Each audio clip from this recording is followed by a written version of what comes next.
واش عمرك درتي تحليله وطلعت النتيجه ما مفهومه، ولا شكيتي مره باللي المشكل ماشي في الصحه ديالك ولكن بطريقه اللي دارت بها التحليله؟ حيت بزاف ديال الناس كيديروا اخطاء بسيطه قبل التحاليل الطبيه، ولكن هاد الاخطاء كتقدر تفسد النتيجه كامله وكتخلي التشخيص يكون غلط. في هاد الحلقه ان شاء الله غنهضروا على اخطاء اللي كتفسد لنا نتيجه التحاليل باش دير التحاليل ديالك بطريقه صحيحه وتكون مطمئن على صحتك. العديد من الناس كيمشيو يديروا التحاليل الطبيه وكيظنوا ان النتيجه ديما غادي تكون صحيحه غير حيت داروا التحاليل، ولكن الحقيقه ان كاين واحد العدد ديال الاخطاء اللي كتوقع وكتقدر تفسد النتيجه بلا ما نحسو. من اهم هاد الاخطاء هو عدم احترام الصيام الا كان مطلوب، حيت بزاف ديال التحاليل بحال السكر والدهون والكوليسترول خاصها الصيام ما بين 8 حتى 12 ساعه، واي اكل قبل التحليل كيعطي نتيجه ما كتعبرش على الوضع الحقيقي ديال الجسم. وحتى شرب القهوه ولا الشاي ولا التدخين قبل التحليل كيمكن يبدل النتائج، حيت هاد المواد كتاثر على السكر، الضغط وبعض الهرمونات. من الاخطاء كذلك تناول الادويه ولا المكملات الغذائيه بلا ما نخبروا المختبر ولا الطبيب، حيت بزاف ديال الادويه كتاثر بشكل مباشر على النتائج ديال التحاليل، وهذا الشيء كيخلي النتيجه تطلع مضلله. وزيد عليهم المجهود البدني القوي قبل التحليل بحال الرياضه ولا خدمه شاقه اللي كيرفع بعض القيم في الدم وكيعطي نتائج ما دقيقاش. وحتى السهر وقله النوم عندهم تاثير، حيت الجسم ما كيكونش مرتاح وكيبان هذا الشيء في السكر والهرمونات. التوتر والقلق حتى هما عامل مهم، حيت الضغط النفسي كيرفع الهرمونات التوتر وكيقدر ياثر على بزاف ديال التحاليل، وهذا الشيء كيوقع بزاف خصوصا عند الناس اللي كيغيبوا عند اخذ الدم ولا كيتقلقوا من النتائج. ومن الاخطاء اللي ما كينتبهش ليها الناس هما القيام بالتحاليل في وقت غير مناسب، حيت كاين تحاليل خاصه دار في الصباح بكري ولا في وقت معين، خصوصا بعض الهرمونات. وزيد عليها عدم احترام شروط جمع البول او البراز اعزكم الله، حيت اي خطأ في النظافة الشخصية ولا في طريقة الجمع كيعطي نتيجة خاطئة. وكاين حتى اللي كيدير التحليل هو مريض بالزكام ولا التهاب ولا عنده السخانة وكيستغرب علاش النتائج طالعة بزاف، مع ان المريض اللي عنده مرض مؤقت كيرفع بزاف ديال المؤشرات.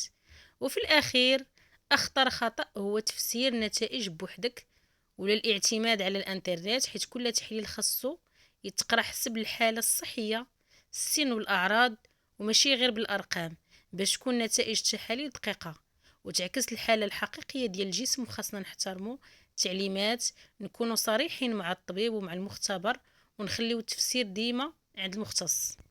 وقبل اي تحليل الناس اللي عندهم السكري كنصحوهم بعدم تغيير جرعات الدواء من تلقاء نفسهم، والالتزام بالصيام اذا طلب منهم الطبيب هذا الامر. اخبار المختبر بتوقيت اخر وجبه واخر جرعه للدواء. اما بالنسبه للناس اللي مرضى الغده الدرقيه فكنفضلوا غالبا اجراء التحليل صباحا قبل تناول الدواء الغده، لان الاخذ ديالو قبل الفحص كيأثر على دقه النتائج. بالنسبة للأشخاص اللي عندهم فقر الدم كينبغي أنهم يتجنبوا تناول مكملات الحديد قبل التحاليل بساعات، ونخبروا المختبر بأن أي علاج كيستعملوا وخا يكونوا غير مكملات غذائية باش تكون نتائج حقيقية للجسم بدون تأثيرات دوائية. بالنسبة للأشخاص اللي كيعانوا من جرثومة المعدة كاينه بعض الإجراءات اللي مهمة لضمان ودقة النتائج. كنصحوهم بالتوقف عن تناول المضادات الحيوية لمدة لا تقل على 4 أسابيع قبل إجراء التحليل البراز أو اختبار التنفس. كذلك من الأحسن إيقاف أدوية الحموضة القوية لمدة أسبوعين على الأقل، حيث تقدر تعطينا نتيجة سلبية غير حقيقية. يستحسن إجراء التحليل صباحا قبل الأكل، خاصة في اختبار التنفس، يعني بلا أكل حتى بلا غسل الأسنان والفم بالمنتوجات المخصصة لها، لأنها كتأثر على النتيجة. مهم أيضا إخبار عن أي معلومة المختبر قبل إجراء التحاليل، لأنها كتعطي فرق كبير. بالنسبة للأشخاص اللي كيخضعوا لمتابعة مرض السرطان فمن الضروري الالتزام الدقيق بالتعليمات الطبيب قبل إجراء التحاليل. كنصحوهم بإجراء التحاليل في نفس المختبر كلما أمكن، ذلك لضمان توحيد طريقة القياس لمتابعة دقيقة لمؤشرات الأورام. كلما خبرتي المختبر بتاريخ آخر حصة علاج كيميائي أو إشعاعي، لأن بعض العلاج تقدر تأثر مؤقتا على نتائج الدم مثل انخفاض كريات الدم البيضاء أو الصفائح الدموية.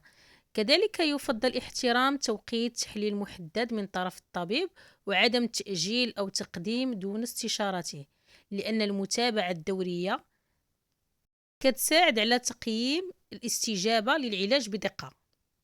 تتبقى التحاليل الطبية أداة أساسية باش نفهمو حالتنا الصحية ومتابعة أي مرض بدقة.